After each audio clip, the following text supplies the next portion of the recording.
আজকে গ্রামীণের আসলে নভেম্বর মাসের 30 তারিখ আজকে গ্রামীণের সম্পূর্ণ পানির দামে চলতেছে। আসলে কতটা পানির দামে চলতেছে জাস্ট দেখানোর চেষ্টা করব। আমাদের অ্যাপসে ঢুকে জাস্ট ড্রাইভে ক্লিক করবেন। ঠিক আছে, ড্রাইভে গ্রামীণে যাবেন। আজকে সবগুলো প্রায় 400 টাকার মতো ডিসকাউন্ট আছে। দেখেন, 1199 টাকার প্যাকেজ মাত্র 970 টাকা। এইটা আগামীকাল থেকে মানে 1 তারিখ থেকে সর্বনিম্ন 100 থেকে 150 টাকা পর্যন্ত দাম বাড়বে এবং 100% বাড়বে।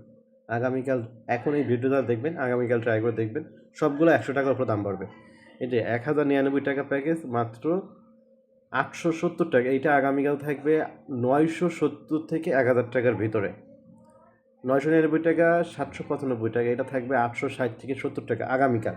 আজকে কিন্তু সবগুলা রেডি কম, 818 টাকা মাত্র 685 টাকা। এগুলো কিন্তু আজকে যে প্রাইস আছে আগামীকাল মানে 1 তারিখ থেকে এগুলো 150 থেকে 200 টাকা পর্যন্ত সর্বোচ্চ এগুলোর দাম বাড়বে। তো যাদের অফার প্রয়োজন আজকে নিয়ে রাখবেন ইনশাল্লাহ। আর যাদের আমাদের অ্যাপসে অ্যাকাউন্ট নাই তারা আমাদের হোয়াটসঅ্যাপ নাম্বারে, এই যে হোয়াটসঅ্যাপ নাম্বার অলরেডি দেখতেছেন, এখানে যোগাযোগ করে অ্যাকাউন্ট করে নেবেন। ধন্যবাদ, সবাই ভালো থাকবেন, সুস্থ থাকবেন, আল্লাহ হাফেজ।